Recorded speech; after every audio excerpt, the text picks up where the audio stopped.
Hey, welcome to the Road and Morale podcast.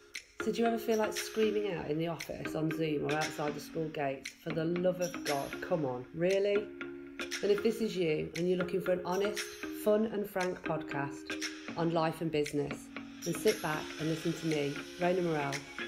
I'll be bringing great people on the show to talk, share and debate their life experiences and business challenges, keeping the show unpolished, but in a fun and unique British style, with sarcasm, tenacity, or maybe a few swear words or tears.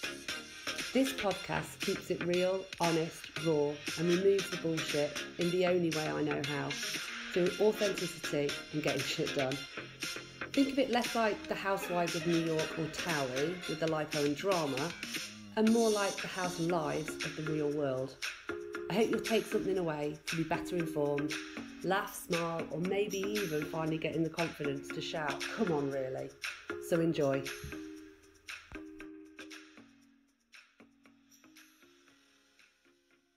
Right, so this is actually quite funny. So we're talking now to Dinis. There's going to be a weird kind of cut in the recording of this podcast. But what I'm going to do is confess my stupidity to my listeners.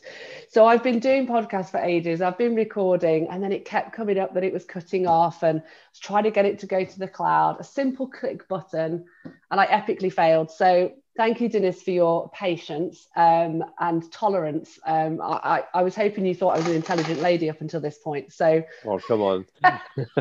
First of all, this happens to the most savvy people. So don't even talk on that. I think just let's keep it. I think mistakes like this, trust me, I've been working with the most advanced people and or less advanced. It happens to everyone. So no worries. Well, this is staying in. I'm not editing it out. It's just it's life. So yeah, let's bring it back. So the need for people to be more aware and educated around data and tech, and we talk about that kind of futuristic, and actually it's every day. So I think people are really quite overwhelmed and scared, and I think they also feel like it's too late. They've lost control of it. So how on earth are they going to get that control back of their own data and what they can do with it?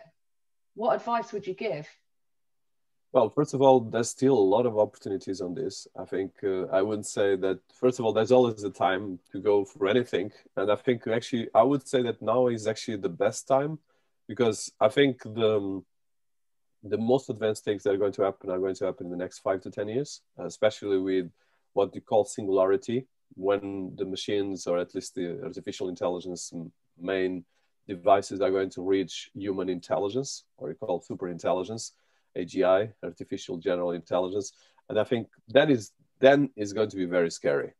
I'd love to talk a little bit more to you when we talk about smart cities. What is a smart city, and how do you paint that picture for people? Yeah, so I think when we talk about smart cities, so let me start with one data that I like to use. So 600 cities in the world, more or less, represent 60% of the world GDP. So most of the world economy is in 600 cities. So I think this explains why cities are so important. So a smart city ecosystem or a smart city set of technologies is a way of creating, and the term became mainstream because, of course, there was green cities. There's a lot of different terms for cities, intelligent cities. You can go for at least 10 different terms. But smart city is a concept that most highlights the way of creating, like the term says, the use of technologies and setting policies and different organizations to improve the quality of cities and make them smarter. And this initially was very focused on digital / Internet of Things technologies, but at the moment is much more the framework that you build for the city. So that means looking at using a set of balance between what the city wants to achieve in terms of policies, in terms of even business or education, healthcare, and wellness, and then using kind of digital twins technologies. What I mean by digital twins is technologies that represent the data and the intelligence around the city. For instance, if you have 1 million people or 10 million people in the city, you can understand that how much of these people do one thing versus the other people. And the digital twins can be a twin to understand, let's say, all the buildings, do they need more this or they need more that? If they have the right system of heating, if they have the right system of security, for instance, Right. the traffic, the mobility, and all these different things. So in the end of the day, a smart city framework is putting all these puzzles of what makes a city more efficient, more sustainable, more citizen friendly in ways that can actually be managed by technology, but as well a balance between the best of technology, the best of policy making, and the best of the society balance. So that's kind of a more broader concept, because there's a lot of concepts just focus on technologies to improve cities. And then it means, okay, sensors and all these different things. But the concept has been open, thanks God, in a way that is much more empowering the cities and make them smarter. And I think that's probably where, for me, even my lack of knowledge in that space, I think the balance between the technology, but the people and the sustainability, you touched on three areas there, which has been around, you know, control and technology, and actually that rebalance of bringing in what's right for how will it help people, how will it educate, how will it change their working lives and the economy. And I think that's the awareness that we need. It's like anything in life, it's the balance, but so much is on the tech that people just, that's a scary thought. That's a scary thought. You think smart city and you think of the futuristic films you watched when you were younger, and then you think, well, what about the climate and what about people? Because we're not going to disappear. So how does that, I'm really intrigued by all of this, and kind of, is there a, at this point in time, is, who is the best, or where is the best emerging smart city? Well, that's a good question. And so when it comes to, so let's go through the elements of the smart city. So is that they are at the center of any city in the world right now. But of course, like you touch, there's a component of the technology of the cities. That is what makes this kind of futuristic smart cities and everything else. But in the end of the day, a good smart city is a city that looks at the comprehensive development between institutional and smart policies, and then use the technology to empower the city to improve. So that's the concept that is important to consider. And is not just about technology, it's much more about this holistic way of looking at society. And I would say that's a great concept that I've been using. Actually, I take it from an expert that is building a lot of moonshot smart cities, that is about humanity-centric society using the tools of technology, which is a much more constructive way of looking at it. So in terms of examples of smart cities, actually the UK is one of the leading smart cities ecosystems in the world. And for instance, this is where there's a lot of invisibility on this. For instance, London is one of the most advanced smart cities ecosystem. But for instance, you have different parts. For instance, even of course we are UK based, both you and me, so we actually sometimes tend not to understand. Being biased? Yes, but at the same time, actually, it's not me; it's the data that tells it this. For instance, London has one of the most smart ecosystems, for instance, in terms of transportation in the world, and most efficient. For instance, even in terms of there's parts of London that are super advanced. For instance, you have Manchester, we have Edinburgh. So there's a lot of systems in the UK, Bristol, that are really doing fantastic approach on this. It might be just looking at the vehicles, understanding for instance, how much pollution is being managed, how you can actually look at this. And of course, in terms of global, definitely the city that has been ranking most of the trends worldwide is Singapore, which is a powerful city.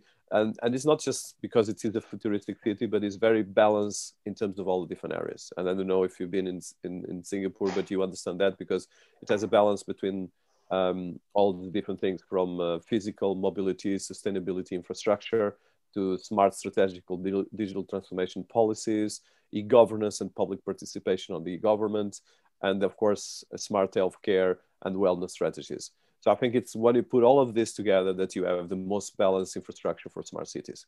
Of course, there's a lot of things we can talk about this for hours. I'm trying to summarize as much as possible. And that's great. And I think the purpose of this session was really to bring it back down to basics, to help, you know, everyone understand kind of where we're going in a comfortable, open way, and actually how we can drive. You know, we talked about awareness, empowerment of the tech, and whether it's coming and you choose to embrace it or you don't, having that, knowledge is important to either impart on others, have that row or conversation over a family barbecue, or you've got children that will start to talk to you about these things. And like you say, I constantly learn things from my children when I see them doing something on tech, and I'm like, oh God, I didn't know that. And it's, we'll never convert everybody, and that's just life. But I'm honestly, I could chat to you for hours and hours and hours on this, and I think for now, I hope we've kind of wetted the whistle for many people to kind of embrace this a bit more. And I would in the future love to do another session with you on something more specific, and we could kind of really dive in, because what I love about talking to you, Dinis, is that you have the theory and we talk about it, but you bring the examples and the transparency of where it's happening and where it's not. And I love that from an educational point of view. But just to round this off, what would be the one or two things that you would say to people listening, everyday people, not people who are into this world all the time? One around what you could do now, and one around to prepare for the future. Yeah, it's I'll try to. There's a lot of things because each person has different goals. But I would say the first thing that everyone, I think for everyone, is having a conscious of your digital presence online. Okay. Because, for instance, I think most of people don't know, but recently there was 1 billion profiles that were hacked out of Facebook. 1 billion. So that means all of us. And for instance, from this 1 billion, the average cost of the data is $175. So that means you can go to the dark web and buy data about any of us and find almost anything that you put on Facebook for $50 to $100. So I want to start with this because it gives you a sense of urgency. So I think the sense of being very careful about what you put online. I think that's the first thing, and make sure that I always say this to my former students. I don't have time right now to teach, but it's just one common sense. You don't go to the street naked. You put some clothes. You might be more relaxed depending on the weather, but you still don't go naked. So I think when you go online, it's like going to the street, to the public street. There's thousands of millions and billions of people there, and normally you get good and bad people. So there's a lot of bad people as well, like in things. I believe in good of people, but I think first of all, it's this conscious of behave online. And when I say this is, for instance, I think there's a lot of the haters right now in social media, a lot of things that are really very scary. And sometimes we only think it's just the celebrities, but everyone thinks they can say whatever they want online. So be careful about that, not in the sense that take your freedom out. By the contrary, I think you should take, but the responsibility as well, because this is a very important thing, especially for young adults and for our children, because whatever you say online is going to stay online. And trust me, you cannot delete it. Even if you think you can delete it, it will stay there. So that means, for instance, I was 1 year ago or two, I was in holidays somewhere in Europe, and suddenly I just find something online about these teenagers, and they were putting a lot of very sensitive stuff online, for instance, like naked photos and things like that. I would say, these children are not conscious about the implications this will have, because in the end of the day, imagine one of these children or teenagers is going to become a politician. That is going to be used against it. Or imagine you marry, or your child 10 years or 20, when you have a child of 30, he's going to be coming and seeing, okay, what my mother or my father did in the past. So I think this is very basic stuff. I would say this is a very practical stuff, but it's really very important because people are not conscious about this. And I think sometimes it's really silly things. You go and you're not conscious. And even the way you send emails and receive emails, because in the end of the day, be cordial. I think kindness is always the rule. That's the first thing. Then the second thing, more in terms of empowerment, is I would say there's thousands of websites empowering people, teaching people, from YouTube channels like yours. I think, for instance, I love podcasts because I learn a lot, but as well because I learn with even the issues, the difficulties, and for instance, sometimes a small part of whatever experience someone has change your life because you think in a different way. So I would say this kind of empowerment of using these tools to empower, instead of just using to play silly games or to just do sometimes very stupid things, because in the end of the day, everyone is like hours and hours online, wherever you are seeing television and soap operas, or you are seeing celebrity YouTube channels, or Instagram or Facebook. So I think it's this empowerment. Use these things. You still can have fun, but you can actually have a lot of things. And for instance, one of the things that is happening right now a lot, that I urge everyone listening to us, is gamification platforms. Yeah. That actually pay you. For instance, there's plenty of websites that pay you to learn. You are actually paid to learn, and you can actually make a lot of money.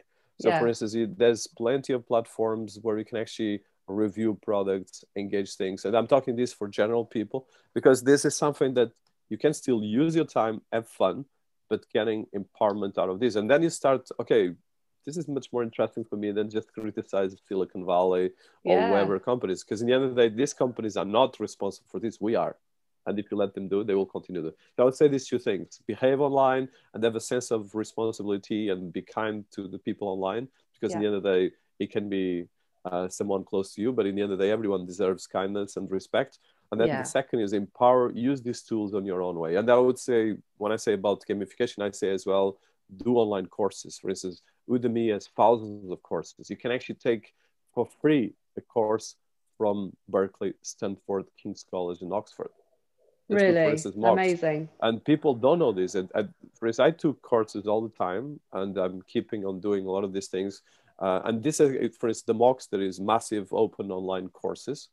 This is for free. If you search mocks and you search any top university in the world, from Harvard to Berkeley or Stanford, you can actually find a course for free. For free. You're not paying anything, and you get a certificate. You can put it in your LinkedIn. You can put it in other ways. So I would say that these two things are key. And as well, when you take one of these courses, you are going to deal with actually a director or a professor of, even if it's online, you might not be talking on a day-to-day, but this is a contact that you are doing with the university first, and you're taking secondly with world experts. Yeah. And this is, I think, the point is that this will make a lot of changes and shift your life, because if you get into these ecosystems, and these networks are very important, I'm sure that you're going to be much more efficient in your work, and as well you'll open a lot of new possibilities that you never thought about it before. So I would say these two things definitely are very simple things, but actually anyone can do it, and there's no really difficulties about that. You just need a computer internet connection. Yeah, no, absolutely. And Dinis, thank you. It's obvious, it's practical, it's a reminder that things are there, and thank you for sharing that, and thank you for your patience through my technical issues. And look, I look forward to seeing you in London really soon. I should be down there when things open up a bit more. So listen, have a fantastic day. Thank you so much, Dinis, and for sure we'll do this again soon. Thank you so much, Ronan, and congratulations for your fantastic work on your podcast. Thank you so much, Dinis. Thank you. Thank you. So that's it. You've made it. The show's over. Thank you for being with us. I hope you've been able to take something away, maybe solve a problem, or just know you're not alone. Here's hoping it made you smile with a few laughs along the way. Please feel free to find me on all social media channels, and you can subscribe to my YouTube channel. Just search the Ronan Morale Podcast. Have an awesome day, and see you next time.